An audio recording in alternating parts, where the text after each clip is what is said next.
Alors voilà, un article paru ce mois de janvier sur le site du National Center for Biotechnology Information. Là-dedans, certains, je parle des anti-Raoult bien sûr, voient la reconnaissance à demi-mot de la part de Raoult que le premier essai clinique organisé par l'IHU Marseille, bien sûr, sur l'efficacité de l'hydroxychloroquine associée à l'azithromycine contre le Covid-19 n'a pas été concluant. Bref, que l'hydroxychloroquine n'a aucune efficacité sur les malades touchés par le coronavirus. Je rappelle toujours que ce que tous les professeurs de l'IHU de Marseille et beaucoup d'autres ont dit, attention, l'hydroxychloroquine et ce protocole, c'est aux phases précoces de la maladie. Évidemment pas quand la personne est déjà à l'hôpital ou encore moins en réanimation. C'est pas possible. Donc, phase précoce. Et alors, eh ben voilà, tout le monde dit voilà, le professeur Raoult écrit lui-même que leur premier essai clinique non randomisé, je rappelle que le premier essai clinique date de mars 2020, mars 2020, nous sommes en janvier 2021. Voilà. Et donc, c'est une première étude et c'était à ce propos-là. Et donc, d'abord, on voudrait essayer de comprendre ce qui se passe.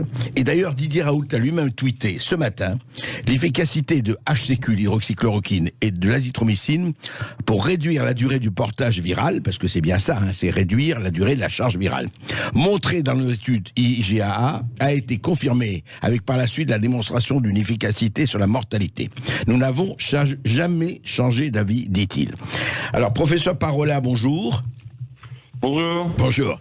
Vous êtes à l'IHU de Marseille depuis toujours. D'ailleurs, on a eu le plaisir de vous avoir déjà à l'émission et sur Sud Radio.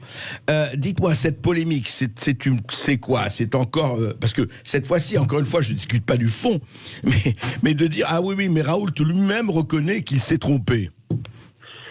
Non, mais vous savez, tout ça sera intéressant à analyser par des sociologues une fois qu'on sera sorti un peu de ces périodes de tension. J'ai un peu du mal à imaginer qu'un commentaire fait dans les réseaux sociaux par quelqu'un qui a peut-être un niveau scientifique ou qui ne parle peut-être même pas anglais tire des conclusions qui sont après reprises en boucle et qui nous valent des appels de toute la France et de tous les médias. À la fin, je pense qu'il faut apprendre à faire le tri. Bien sûr, nous n'avons jamais changé d'avis. L'histoire de l'utilisation de l'association hydroxychloroquine et azithromycine s'est fait en plusieurs étapes. D'une part, d'abord, en regardant ce que faisaient les Chinois. Ensuite, on s'est aperçu que cette association tuait le virus au laboratoire. Ensuite, dans un premier essai, c'est celui dont on parle, on a montré qu'elle réduisait la durée du portage du virus chez les gens, c'est-à-dire que du coup, ils sont moins contagieux. Ça, c'est quand même intéressant en santé publique. Et c'est ce qui nous a incité ensuite à l'utiliser hors AMM, dans une relation de confiance avec nos patients, et je ne fais aucune recommandation, je vous parle à titre universitaire. Bien sûr. Ensuite, on s'est aperçu qu'effectivement, ça diminuait la mortalité, et notamment dans une étude qui a été publiée là aussi, ça diminue par 2 la mortalité en EHPAD.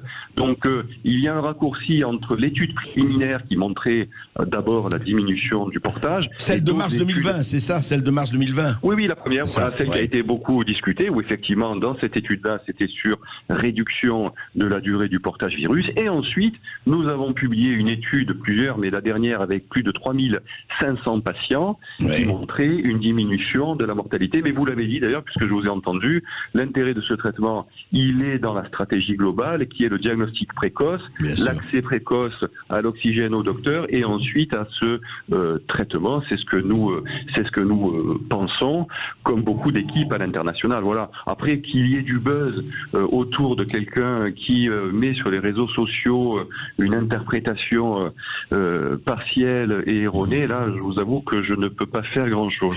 Non, c'est vrai, mais peut-être que, justement, c'est pas l'universitaire et le chercheur, mais le sociologue aussi, on l'est un peu tous.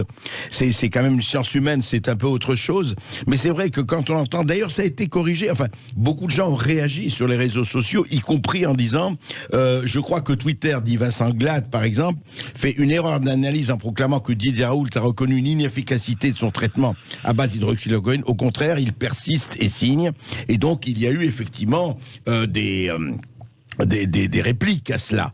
Mais si vous voulez, en fait, professeur Parola, moi, c'est vraiment, il y a quelque chose qui est étonnant quand on regarde ça. Encore une fois, on essaye d'être, je ne dirais pas neutre, ça ne veut rien dire, objectif, mais au moins, en tout cas, essayer de comprendre, c'est pourquoi cet acharnement qu'on a encore senti, d'ailleurs, dans l'émission de M6, de Enquête exclusive, etc., cette espèce d'acharnement. Alors, je ne sais pas aux médecins, aux chercheurs, je vous adresse, mais vous avez votre avis aussi. Et cette espèce de... Dit non, ça n'existe pas, on ne veut pas que ça existe. C'est presque ça, quoi. C'est le monstre du Loch Ness, on ne connaît pas. Écoutez, je ne sais pas, ça sera analysé par d'autres. Nous, je vous avoue que je regarde pas la télévision en général et encore moins des émissions polémiques. Nous, ce que nous faisons, nous travaillons, nous publions nos résultats. Ils sont partagés notamment à l'international par des collègues qui ont fait la même stratégie et c'est d'ailleurs intéressant de regarder la mortalité rapportée au nombre d'habitants dans leur pays.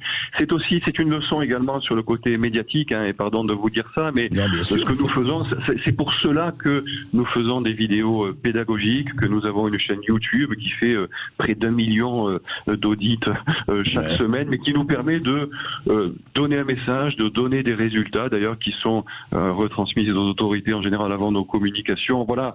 Après, le buzz, c'est autre chose. J'espère que ça n'impactera pas trop la vie sociale, la vie du pays, mais là, on est en train de s'énerver pour des choses qui n'en valent pas la peine. Alors pourquoi tant d'agressivité? Croyez-moi, il n'y en a aucune, que ce soit dans notre région à l'international. Enfin, nous avons plutôt énormément de satisfaction, que ce soit des patients, même si parfois il y a des moments difficiles à vivre. Donc ne vous inquiétez pas, tout va bien. Simplement, voilà, nous n'avons pas changé d'avis, nous n'avons pas changé de stratégie. Et si vous voulez plus d'informations, tout est sur le site internet, mais là je parle de publications, bien sûr, il faut savoir les lire. Tout à fait. Juste une dernière question, professeur Parola, et je vous remercie de votre témoignage. Est-ce que, quand même, alors est-ce que ne joue pas le fait que l'hydroxychloroquine et l'azithromycine sont de vieilles molécules rentrées dans le domaine public et qui, de ce fait, peut-être ne coûtent pas ou ne rapportent pas autant que d'autres ? Ça aussi, c'est quelque chose qu'il faudra décrypter avec un peu de recul. Il y a une méta-analyse, c'est-à-dire une analyse d'énormément d'articles de la littérature qui a été faite récemment et où on s'aperçoit que lorsque les études sont payées par l'industrie pharmaceutique, eh bien parfois, et le plus souvent, elles donnent un effet négatif sur l'hydroxychloroquine azithromycine. Quand ce sont des auteurs qui n'ont aucun conflit d'intérêt et qui sont neutres, l'effet est plutôt positif. Donc encore une fois, il faudra beaucoup de recul, il faut soigner les gens, il faut leur donner accès aux soins.